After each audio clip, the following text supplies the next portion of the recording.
surf is sort of like adventure, yoga is like grounding, spirituality, and then beer is the social life, not taking things too seriously. Everything combined, just they make the most epic experiences. Without realizing it, we're solving a lot of issues in terms of loneliness by building community, building purpose, but literally the people and how you attract those type of people, that is the destination. In this episode, you're going to learn why community might matter more than workouts, why balance actually beats discipline, and why the experiences that we share with people might mean more to us than the places that we go.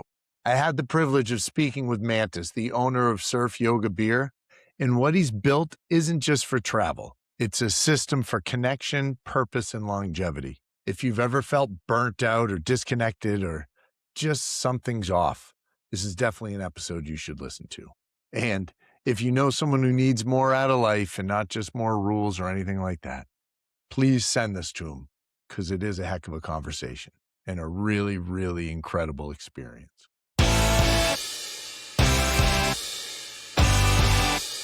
Welcome, everybody, to another episode of the Health Movement Podcast. I'm Derek, your host. I'm a teacher of over 20 years and a certified personal trainer. I have a very different guest with us today, and I'm incredibly excited to talk to him. But before I do, we're not doctors, so before you go changing anything or go on any, wild adventures, make sure you get your doctor's approval that you are healthy enough to do so. So without any further ado, I have with us today Mantas Zvinas, who is part of Surf Yoga Beer, which is, I'm going to let you explain what you guys do, but it looks phenomenal. And right away, go to Instagram and follow these guys because it looks amazing. Well, the name itself should be explanatory of what we do. That was the idea when we named it. Surf Yoga Beer. No, but we call ourselves active and social group travel. So the name itself is it stands for balance in all things you need when you travel, when you live. Surf is sort of like adventure, yoga is like grounding, spirituality, which is needed in life, and then beer is the social life, not taking things too seriously. And everything, those things combined, just they make the most epic experiences. So my first question is, how did you get started? Like, whose idea was this? Like, how did this get going? I started the company back in 2014. Our first trip was in November to Costa Rica. And the idea was to do the things I grew up doing, I loved doing.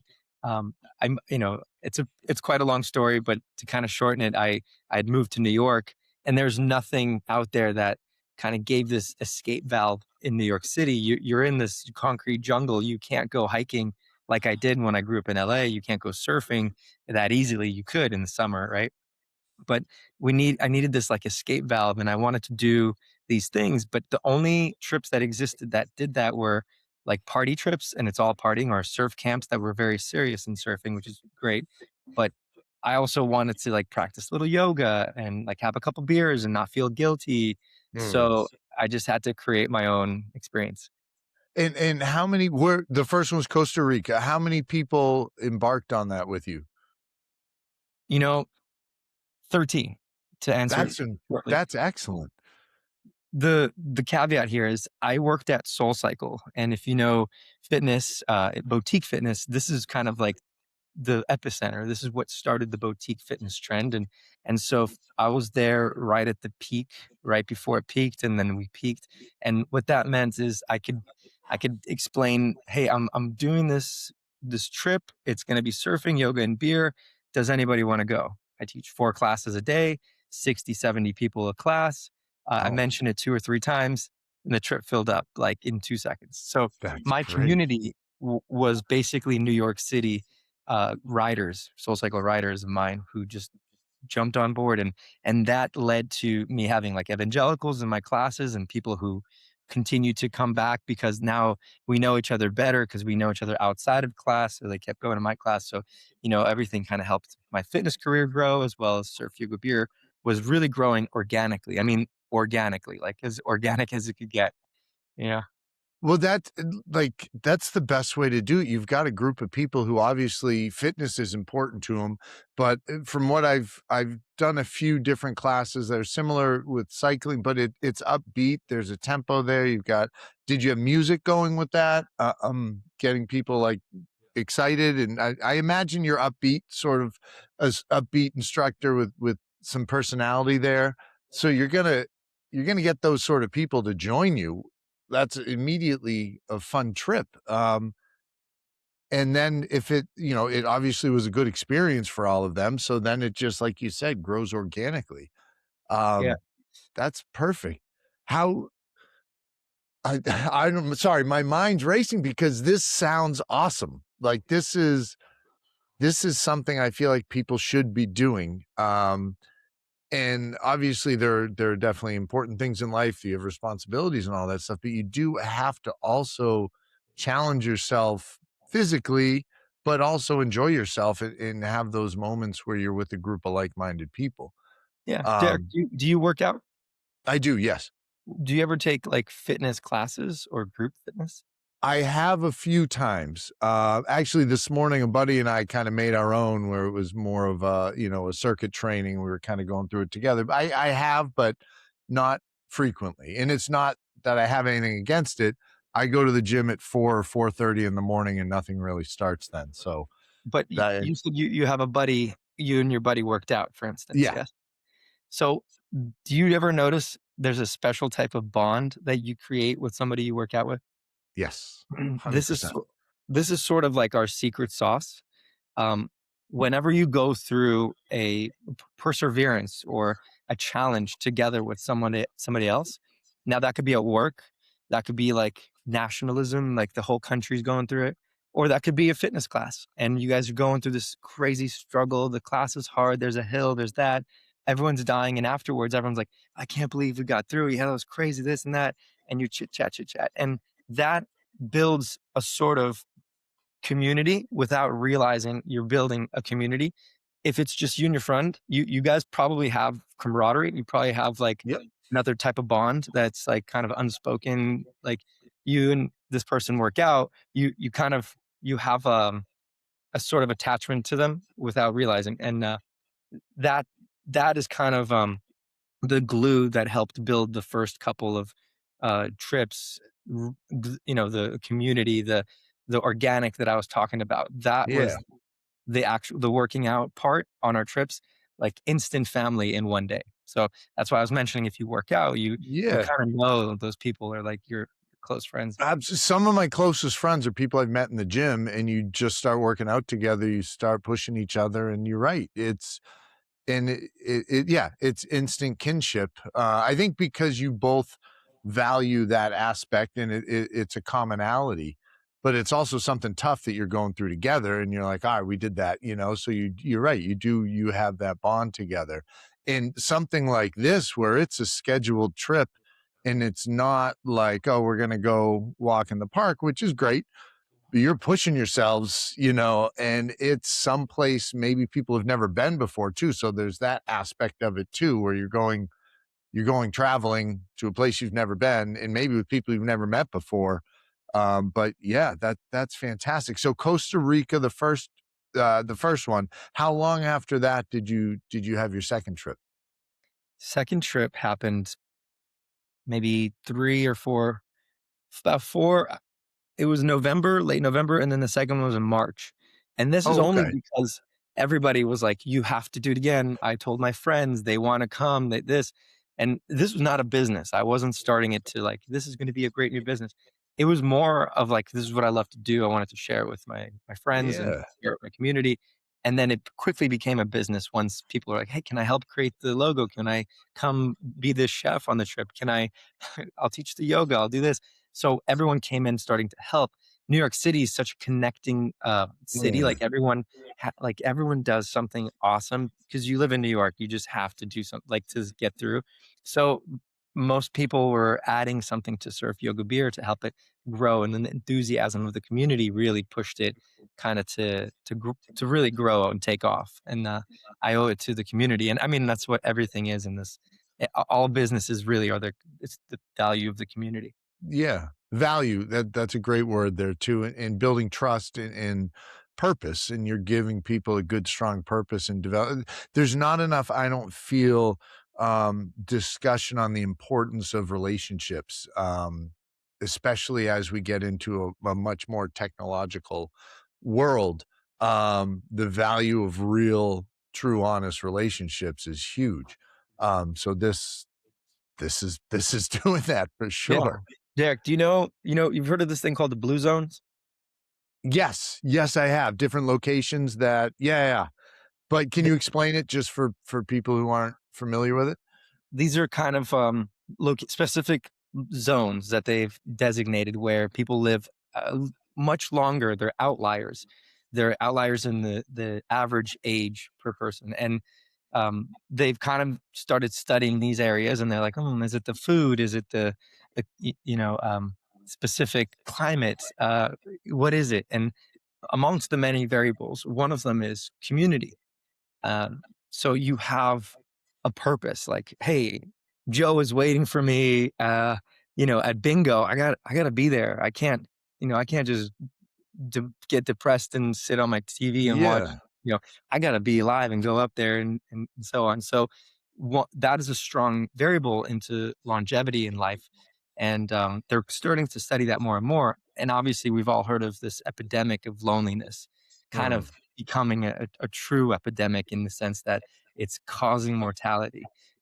So we're trying to, without realizing it, we're solving a lot of issues in terms of loneliness by building community, building purpose, and you're on this overall general health trend of I want to live longer. So of course we work out, we eat healthy, balance in life, right? Because it's not always like just the good stuff. We're not doing who's that guy that's trying to live forever, and he's doing his own YouTube thing. He's eating like I don't know, spinach. Peter Attia or Not Huberman, one of those guys. Yeah, well, so everything is in balance, but the main part of that is community, and that's a huge driver in health and mental health and physical health, it turns out, because of the blue zones. Yeah, and I can't remember which show it was, but somebody had asked me about that, and I wasn't familiar with it, and as we were talking, I was like, "Oh, I kinda remember that," and then, like, to hear you say it again, it's huge. It makes a big, big difference. So what are these can you kinda walk me through start to finish what, like, a normal trip would look like? And I know locations will change sort of what you do, but what's how long are they typically? What's a normal day like for surf yoga beer? All right, the average, we do trips all over the world. Yes. There's skiing, trail running, sailing, or just surfing, and the main component, all of these have a workout, kind of active workout type of morning where you're moving the body, you're enthusiastic, you rise kind of early. You have an adventure aspect, which is going to be the main component, whether it's surfing or sailing or trail running or skiing. And then you have the social aspect, which is, the parties, the big group dinners, the theme parties that we throw. You have to celebrate in life. If you Mm. you know the guy's name was Brian Johnson, who's trying to live forever, but he's kind of Okay. like a boring life. He's eating slime. He's taking 100 million pills a day. Oh, yes, I've seen that. You need to add a little celebration in life because there's got to be something you worth living. So we add all those components. Those are the three main components. So working out in the mornings or some sort of movement, the adventure of whatever it is that day, and then the social aspect, the partying, the get together, even if it's just a big group dinner. Yeah. And how long are the excursions usually? They vary between 6 days to 10 days. Oh, wow. That's plenty of time to get to you only need a day or 2 in that environment to get to know somebody and realize who you're clicking with. By 10 days, I imagine you have lifelong friends there for sure. By day one, but the in 24 hours, we have most people coming up to us saying, I can't believe it's been only 24 hours. I can't believe it's only been a day. I feel like I know, the person next to me, they're usually like, "Oh, I feel like we've known each other forever," because you after working out, your endorphins, your serotonin is released, Mm. your guard goes down. Throughout the day, you're chilling, you're spending more time with somebody than you typically do. You're at work or at home because you usually break that up. You have to go to work, you have to go somewhere. So here, you're actually spending a full day with somebody. Then you're gonna have drinks with them, alcohol sometimes, or the social ability of alcohol lets your guard down further and you continue to open up and talk in ways that you probably don't with anyone else in your life. So by the end of the first day, when it's barely been 24 hours, I have the most common thing is people are just like, I can't believe it's only been a day. I feel like I know you so well.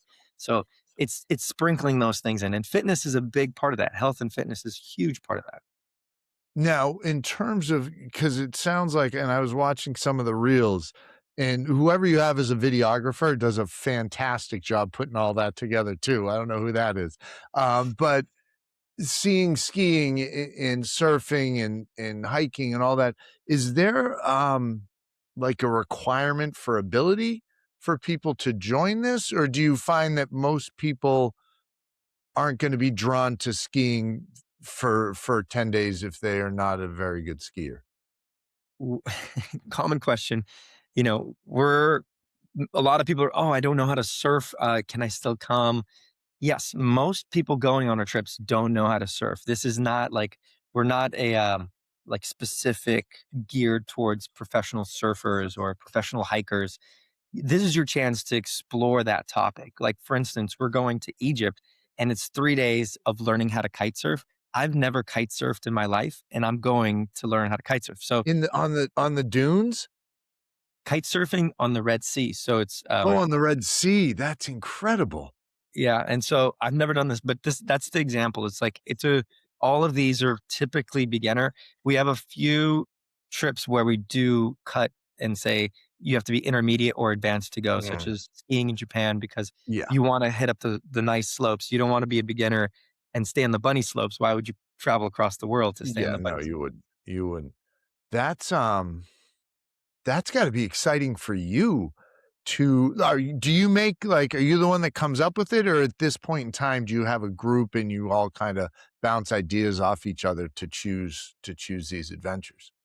There's a team. I do a lot of it, but we do have a team.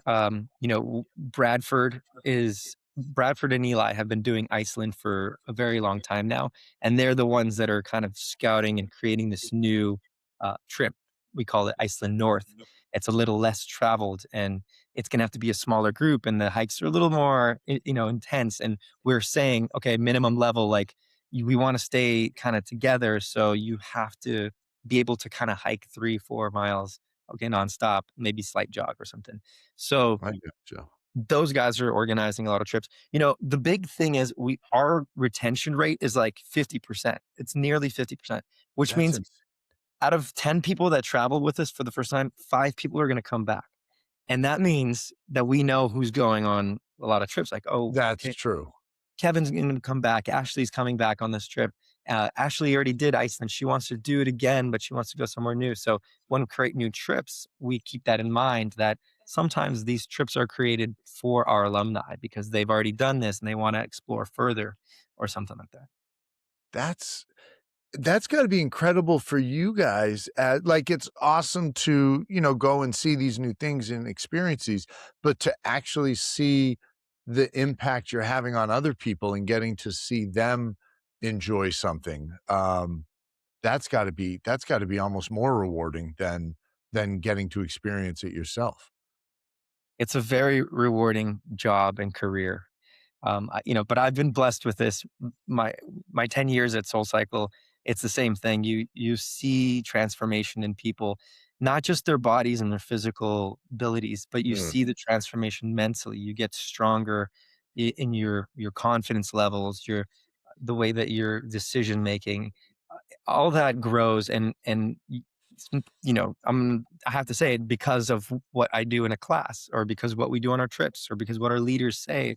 And so that satisfaction, it's when you look at like career and satisfaction, sometimes there's people that are selling, um, you know, things that are useless and they're just taking people's money and the satisfaction levels. Like, sure, you're making money, but are you adding any value to the world? Are you Yeah. feel great going home? Um, Maybe I'm not making that much money, but I feel great. I feel satisfied. I feel fulfilled. And I know it's like when you help an old lady cross the street, you're the one that's winning because you get Yeah. to feel so good helping her, and so that's the way I see, what I do as well.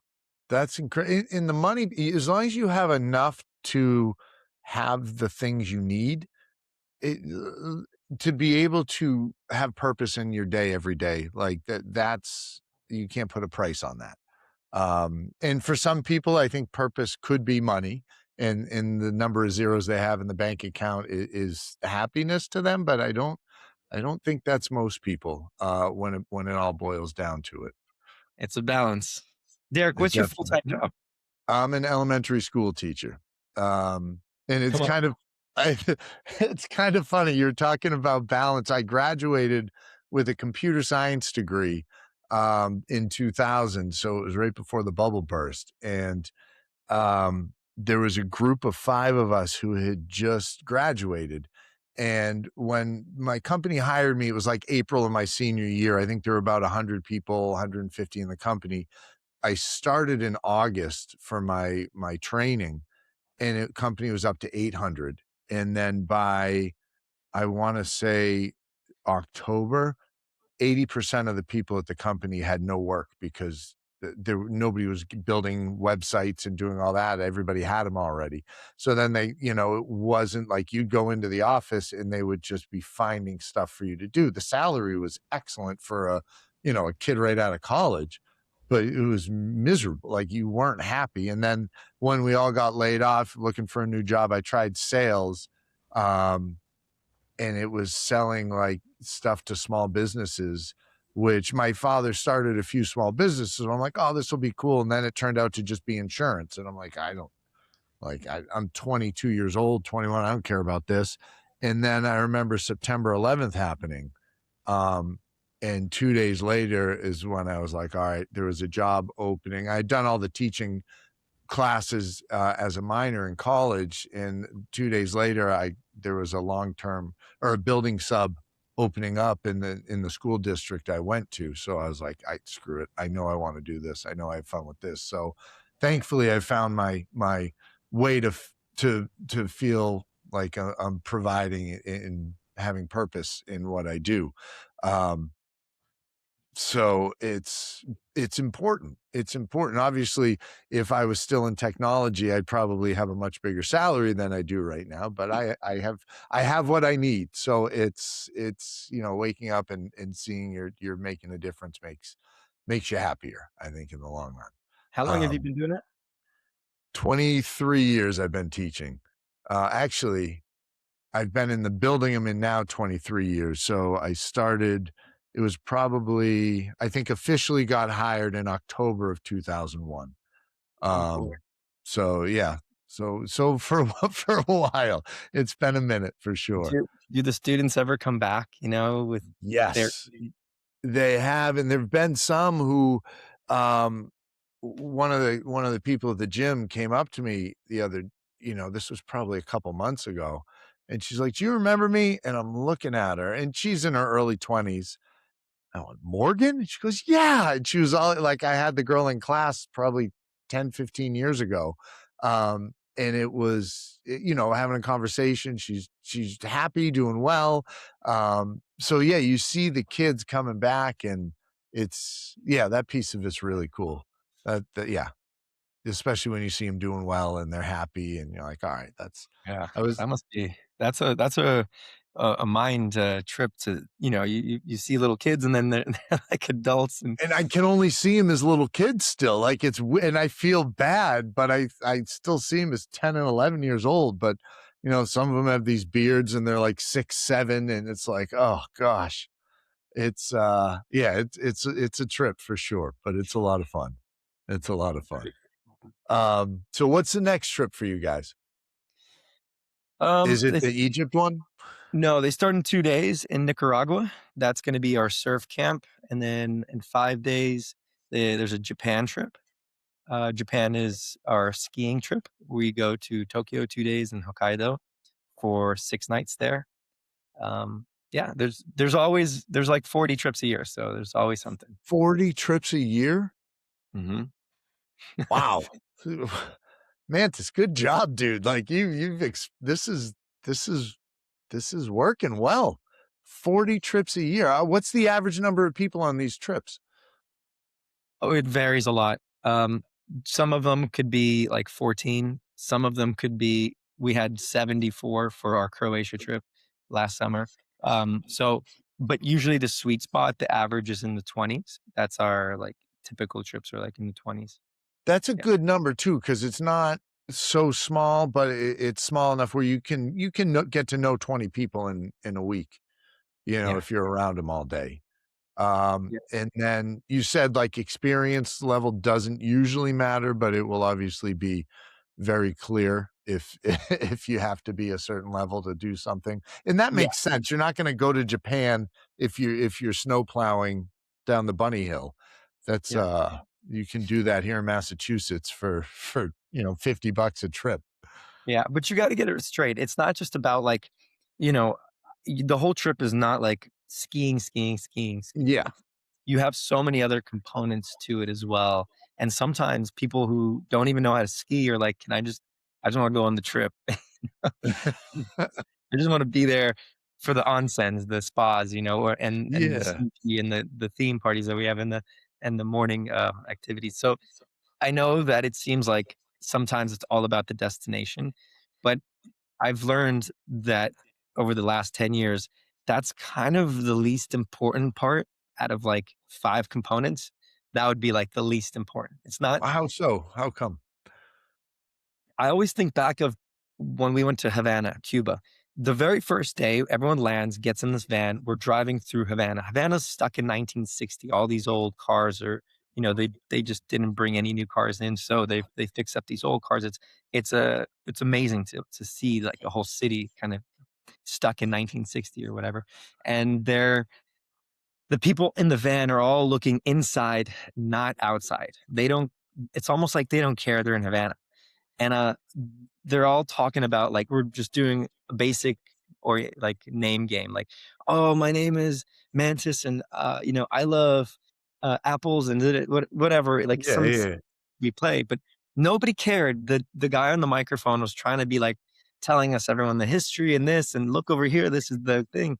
And I learned like that was a waste. People care who's on the trip more than because that's the most valuable thing. You're not like, Yeah. you can come home with the photo of the Eiffel Tower and a memory you're walking down that river and, but what you come back with when you meet somebody, you can come back with a tangible, like, "Okay, I'm gonna go hang out with this person. We've got plans. We're gonna go work, to this workout and then have coffee afterwards." That's, like, more tangible, more real, more valuable than having seen something and checked it off my bucket list, because what is a bucket list really, right? It's just this list that Instagram tells you should go see, or 5 Sure, I've places you seen see before you die. Like, that's not going to change your life. Like, and then all these tourists just looking out the bus taking photos, or like you're going to a concert and all you're doing is recording a video. Mm. Like, I don't think these are the experiences. That's not as authentic. That's almost like simulation of what you think you need to be experiencing rather than what you actually want. And when you have everything in front of you that you want, then your attention automatically goes there. And that is the community. That is the people. That is who's this? I got Derek loves to teach kindergartners. I got like 20 questions. Yeah. So, like, I wanna know, like, a million things. So you're more intrigued in that, and that's people ask me about, like, "What destination you guys doing? What's going on? What do you guys do here? Do you" like, yeah, that's all cool, but literally the people and how you attract those type of people, that is the destination. That Mm. is the activity that you're having. So, it's almost like our destinations are just there to kind of attract the people, and then once they get there, they're like, "Sure, yeah, I went to Japan, it was cool, but, we did this thing." You have, like, a million stories from these Yeah. experiences. "I Do almost you died surfing," or whatever, yeah. do you have a few favorite stories of your own from these trips? So many. I tried to just think recent ones that, like, here's one. I told you about the Croatia trip we did last summer, and Yeah. we were all in Dubrovnik. You typically stay on an island called Lopud, which is about an hour and a half by ferry, or we hire a pirate ship essentially, and it takes us to Dubrovnik I think with I saw a beers. clip of the pirate ship. Yeah. So we get to Dubrovnik, and then we have our tour. We do dinner. The storm is coming in, and our boat captain, this is a different boat that takes us back, is like, he's crazy. Like, these are real, like, real life pirates. I mean, these guys are literally nuts. They're crazy. They're the thing you would never like let your kids go on a boat with these guys. And Yeah. this guy telling me it's too dangerous. We can't go back. And when he's telling me that, it means it's really dangerous. Yeah. So we're 10 p.m. We're on a boat. We're supposed to go off. Everyone's already on the boat, and the guy is like, "No, we can't do this." Like, we try, we come back. We try, we come back. Too big of waves, too dangerous. There's 70 of us on this boat. There's no way. So we come back to Wow. shore, and I realize, okay, we have to pivot. We have to figure something out. So, guys, we're gonna have three options. You can stay on the boat. I'll watch your stuff. You can get a hotel, and we'll help you with the travel insurance. Or I'm sending four of my leaders into town. We're getting bottle service. We're going to party till the sunrise. And that's when we take the boat back. 90% of the people took that and said, I let's was go, going to say, yeah. go party. And this is a situation that's out of our control, right? We don't control the weather. We just did what's safety first. And obviously Yeah. that's more important. But that became an experience everyone talked about as their favorite of that trip. So I that love is, how it wasn't planned too. Those are usually the best things, the ones where you just are like, all right, how do we deal with this? You roll with the punches, and that's where the fun stuff happens. oh yeah. Oh yeah. That's awesome. That's awesome. So gosh, I definitely, this is something that is definitely gonna have to happen at some point in time. I'm gonna have to join you guys for one of these, and probably be one of the 50% that just keeps coming back after I do it once though. So I gotta be careful when I start. Um, what did you it sounded like you grew up surfing in LA. So is this your background, being active in enjoying the outdoors and community? Like what this is a unique job, so to speak, that you've created for yourself here. What do you think led you to this? This is like therapy. I have to think about, I didn't mean it like that. No. let me see what did what led me to this in my life. There was a lot of factors. I can tell you I was a lifeguard for from 16 to like 24. Uh, that lifeguard job in LA led it was an open water lifeguard position, led to me teaching kids through a summer program, these inner city kids, how to surf, snorkel, and kayak. That skill stayed with me when I went to New York. I was like, I know, because I did that several summers in a row. So I had this knowledge of how to teach people who've never been in the ocean before Yeah. how to surf successfully. Um, my mom's a yoga teacher. I practiced yoga pretty much my whole life. Going in high school, I remember I'd take my friends it was called Bikram yoga, this like hot Mm. yoga. It was very much discipline, like you don't move, you don't scratch. And my friends, and they're football players from my high school. They thrived on the discipline of like, you have a scratch, don't scratch it, and you're sweating. And so I love the grounding and the discipline of yoga. And that's very fitness oriented type of yoga. Hey. Um, I drank beer. My dad drinks a lot of beer, so I drank beer. I love to indulge, like maybe too much.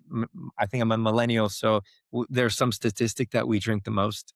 I think I saw that. Yeah, this generation doesn't at all. I think companies are losing money now that you guys are getting a little older. Yeah. So there's a lot of elements that led to where how surf yoga beer started. And then there's a lot of other elements that led to how it grew, right? I never went to business school. I didn't know how Yeah. to run a business, but I learned from my mistakes. So I was paying my tuition of business school through the mistakes we were making in business. And through that, like, eventually, okay, like, now we can do this. Now it's a long, slow, organic growth. It was Yeah. never skyrocket, and there's no incubation. It's a it's a slow growth. So, yeah, there's many I things. I love that too, because I try to, because I talk to my students, and I'm kinda worried for them, because they're 10 and 11 right now. I teach 5th grade, and with all this AI and everything else that's coming out, I have no idea what jobs are gonna be around when they get older, and I just keep trying to hammer in, like, find what you're passionate about, and learn, like, spend time doing that and embracing that, and it sounds like that you turned your passions into a career, which a lot of people don't do. They take a quote unquote safe route, and they, take a normal job that has a normal page. And there's nothing wrong with that.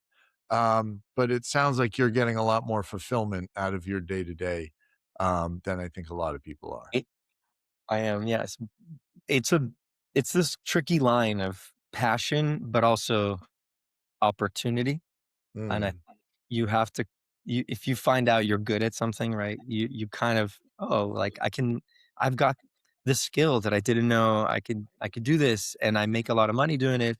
You tend to follow opportunity, like, at least that's what I did with fitness and SoulCycle. Like, I couldn't believe they were paying this much money for me to have fun on a yeah. podium 4 times a day, and I get to work out. I was, Yeah. you know, so was indoor cycling my passion?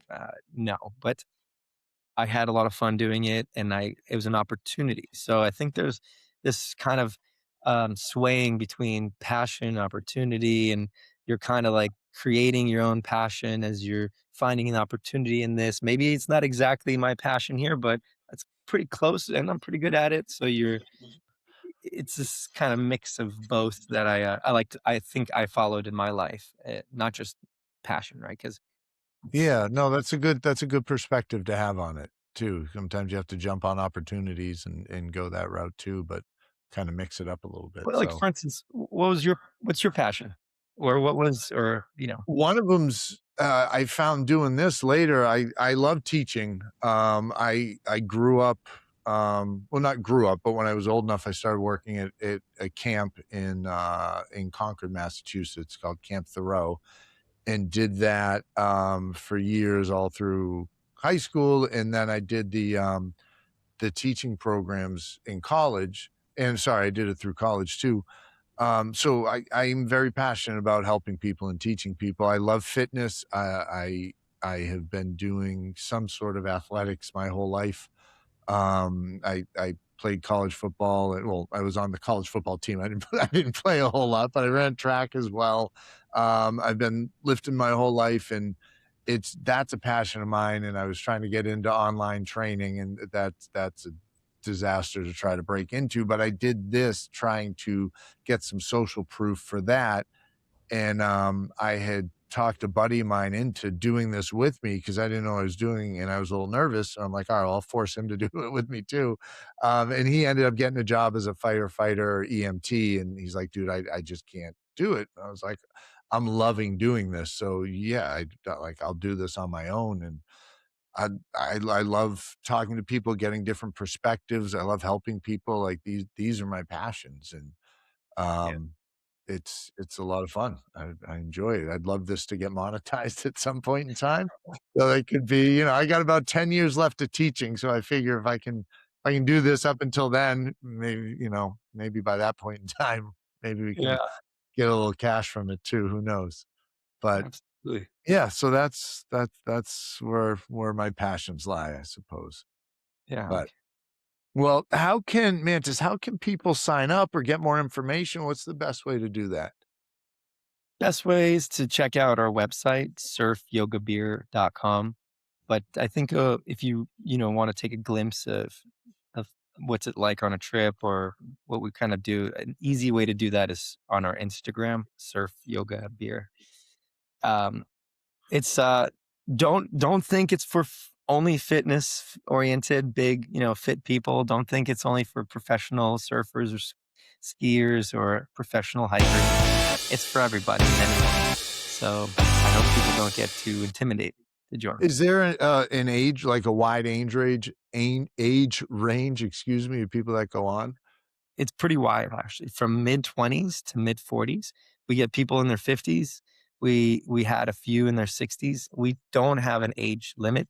We kinda keep it age is a number, right? If you've got Yeah. enthusiasm if you have enthusiasm, you have this, like, love for whatever you wanna do, like, and you wanna bring it on, try to bring it because that's more important. I've seen people who are, 27 years old and sleepy, don't get out of bed, don't wanna do anything versus somebody who's in their 50s and just vivacious and energy is contagious. So age is a number. I saw a picture today. It was Tom Cruise at 62, him sprinting, doing his own stunts, and then this, a 62-year-old who's never taken care of themselves or anything, and there looks like a 40-year difference between the two people. Big So you're time. right. Yeah, it's whatever your passions are or whatever you're doing, and that's awesome. That's awesome. All right. Well, I don't want to take up any more of your time, Mantis. I really appreciate you hopping on with me. And people, honestly, check this out. Go to the website, check out Instagrams where I saw you guys. I was like, oh, I love these guys. Like these are my people right here. So I was really, really happy that I could get you on the show for this. So thank you. Yeah. Appreciate it, man. Thanks for having me. All right. Well, thank you everyone for listening. And we'll catch you in the next one.